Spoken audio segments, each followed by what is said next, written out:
Hey YouTube, welcome back to Universe X, and today we were coming back from the gym and then just were like, oh snap, they actually have freaking promos, courtesy of Cosmic. I saw his like little splash page and I was like, oh, this man on it. So I went over, had to check it out, and so I wanted to break down the 10 promo cards that are being released for the Wave 2. And yeah, we're just going to talk about them, talk about what I think their viability is going to be for. Some of them is going to be a little harder to see because we still haven't gotten full spoilers for green. We've seen more and more, like we're going to have our yellow out soon. Eventually I'm going to have the heart to go back to purple because I feel like purple went from like best individual color this set in set 1 to worst individual color in set 2. But I mean, I still think purple has gas. I just don't think a lot of the purple cards are good. But I digress. We'll talk about that all later. For now, let's talk about these promos. I hope you guys enjoy the video. If you like this sort of content, think about hitting that subscribe button, notification button, comment the video, like the video. All these things help it thrive. And if you want to go the extra mile, just check out the link tree where you can see all these different corners of Universe X across my different platforms. Every follow, every sub counts. So if you want to support me, just support me. That being said, let's actually hop over into the cards. And if you are looking to find sealed product for set 2, just know that you can go to Mystic TCG in my link tree and use my code UNIXTCG to get $5 off your sealed purchases, which could be your cases, your boxes, whatever you want, your starter decks, all that stuff. So let's hop in. All right, so let's talk about some of these promos. Yeah, it's actually just really cool to start getting this early. Spoilers are always good because you can start seeing how the card pool gets affected. So first and foremost, we get Ancient Fiend, Dragonite, Bugwell, Dragonite, Ancient Dragon, level 1 and 2. It has Flash Awaken. They are trying to lean a lot more into Awaken on some of these red cards, and I actually am here for it. So then you have the level 2 effect, which takes 3 cores. During your attack step, one of your other spirits awaken destroys one of your opponent's spirits via comparing BP. Select one of your opponent's nexuses and destroy it. So realistically, this guy's gonna cost 3 at minimum, and that's actually pretty cool. He's a 3 cost awaken when you have the correct reduction.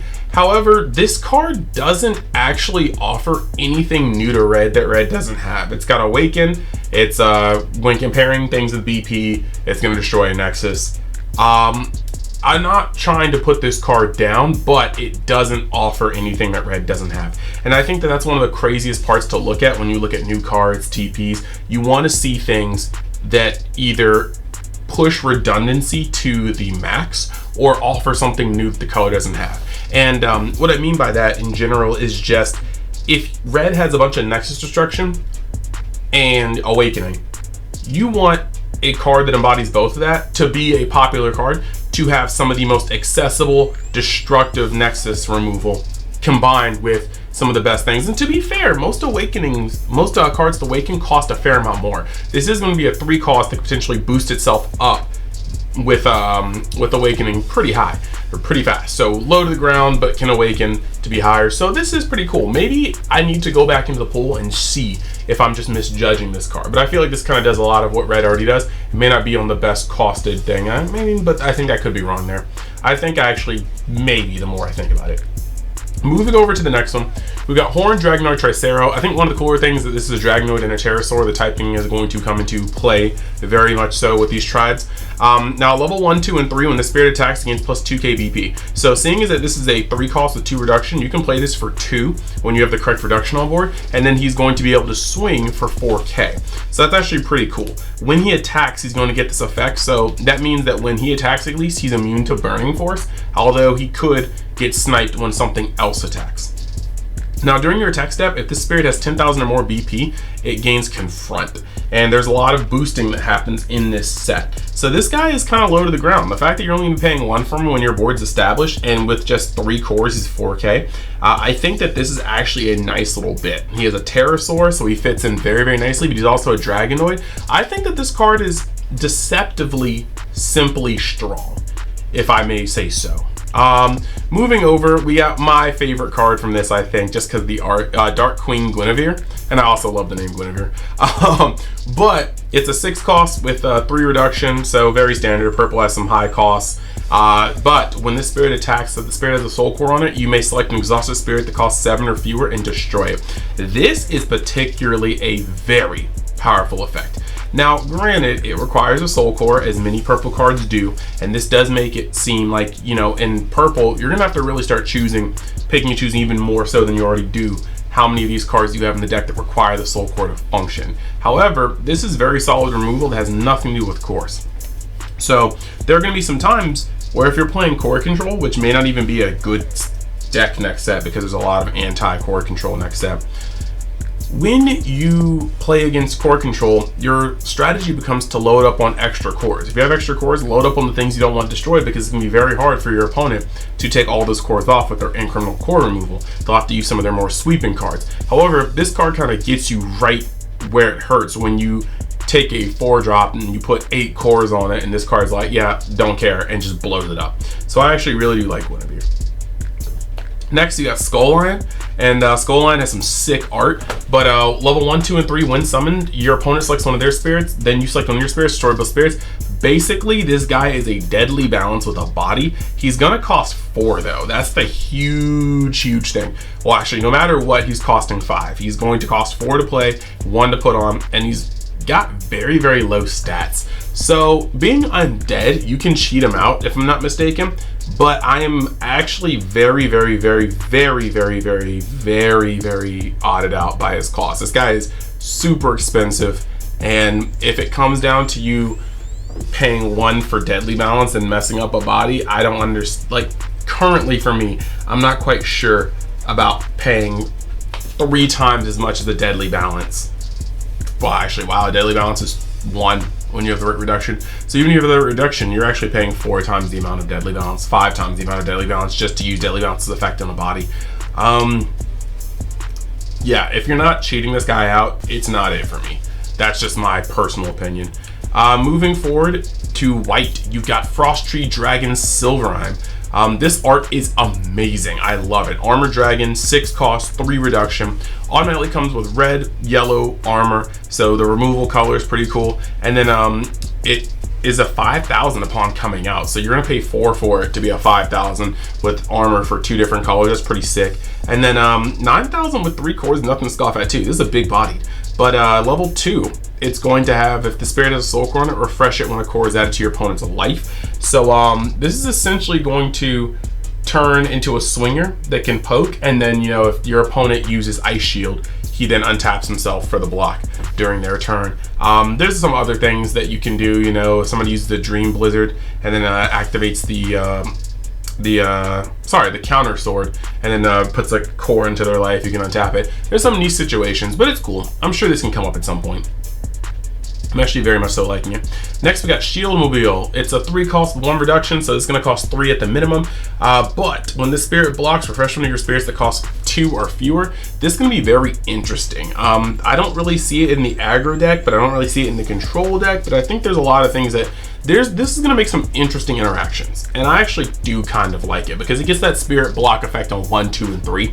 I think this can have some really cool plays. I just am not seeing it now. I'm going to need to look at more of the card pool. And then for level 3 and level 2, level 2 and 3, armor red. So he'll be able to, you know, avoid things like just Nova Dragon and freaking, you know, the Volcanic Break and things like that. Next, this one's very interesting. 10 Soldiers. It's a toy spirit, level 1 and level 2. When the spirit attacks, destroy the spirit when the battle ends. I think this is actually pretty cool. It's a 0 cost, but it's 1 reduction, so you really just need to pay 1 core total to play it. And so this guy can actually put your reduction up very quickly. And if you're playing Rush Down Purple, or sorry, Rush Down Yellow, this can be pretty stupid. Not to mention that if you're trying to splash yellow in any deck, this might actually become something that becomes a little bit of a cornerstone. Yes, its stats are whack, but with 3 cores, it's over Burning Force. You're gonna be able to play it for 0, and it's instant yellow reduction with that 1 maintenance core on it. So I think that this is gonna be a reduction block that we can very much so use. I know we're getting some 0 costs in the expansion set, but yeah, this is actually pretty neat. I dig it. Calydon. This is just another Fable Beast. Actually, some really cool art. Got the moon tusks. But when destroyed by your opponent, select one of your opponent's spirits. So it costs 4 if you were treated level 1 this turn. Very much so yellow in theme. And by the way, we will be getting back to the yellow spoilers very soon. Will probably be our next video. But you got a level 3 while this spirit attacks. The spirit has a soul core on it. It cannot be blocked by spirits that cost 8 or more. This is going to be very, very interesting. It's going to kind of get it in against those Void Lords, these big bodies coming out in this set, and it can be a really good pinch hitter at times. Next, we're going to go over to the green, and of course, lots of people are excited for green. We've got Scopal. Scopal is a flash swift, so obviously has to have those two. This guy is going to come in during your battle step, and when destroyed by the opponent, your opponent selects one of their refresh spirits and exhausts it. So this could potentially be cool. If your opponent swings, you can flash this guy in using Swift, block with him, have him die, and then tap something else your opponent has. So for three cores, this guy can potentially stop 2 attacks by blocking, and then if it survives, if they don't have a flash to remove it, it can tap something down. So we do like those multifaceted cards. And then last on our list, we've got Kogamakiro, a Carapite. Now this guy's pretty cool. 5 cost, 3 reduction, so he's gonna come down for a minimum of 3 if you have the correct reduction. And this guy straight up says, when summoned on level 1, 2, and 3, if you spend a soul core as part of this summoning cost, select one of your opponent's spirits and exhaust it. So we can come down and just get your opponent out of the way with a good blocker or something you don't want being able to block. And then you've got, during your opponent's turn, when he has the soul core on it, your opponent's effects cannot remove cores from your other Carapite spirits. Now, this is a huge thing. One, it's very interesting that he has an effect that spins the soul core in casting, but another effect when he has a soul core. I'm not sure if this is just like so he's usable on both sides, or whether we're going to see some soul core recursion later on. However, the cool thing here is that once we start seeing more Carapites in the spoilers, we're going to start seeing how this guy is going to be a floodgate against purple. You face core control and you're playing green, you'll be able to side this guy in or even main him and just make sure that purple can never interact with their things the same way again. So this is pretty cool. And it says your other Carapite spirits, so if you have 2 of these on the field, they'll protect each other. No, they won't, because you only have 1 soul core.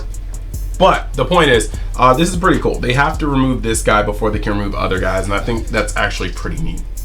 So those were all of the cards, 10 cards for the next TP for your locals. Let me know in the comments what you guys think about this one, and stick around for the ad for Mystic TCG. This is still the best place you can go find your sealed product, and by using the code UNIXTCG, you can actually buy your cases for a discounted price, so don't sleep on that. Anywho, I will see you guys next time. I hope you guys enjoyed this content.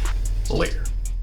So let's talk about Mystic TCG, your one-stop shop for all your TCG needs. On the site, you can buy or pre-order plenty of sealed product for plenty of games. Just make sure though, if you're pre-ordering, to give it 3 to 4 months in advance to start looking, because sometimes the product is indeed hot, supply and demand, you know? And then if you want to buy singles, go on tcgplayer.com. There's going to be a link in the description where you can buy for the best value. And if you want to sell cards or collections, you can message them on their Facebook site so you can get the best bang for your buck on any type of way you want to buy or sell cards. And then while you're at it, you can use the code UNIXTCG at checkout to get even more of a discount. So hey, what are you waiting for? Check out Mystic TCG today.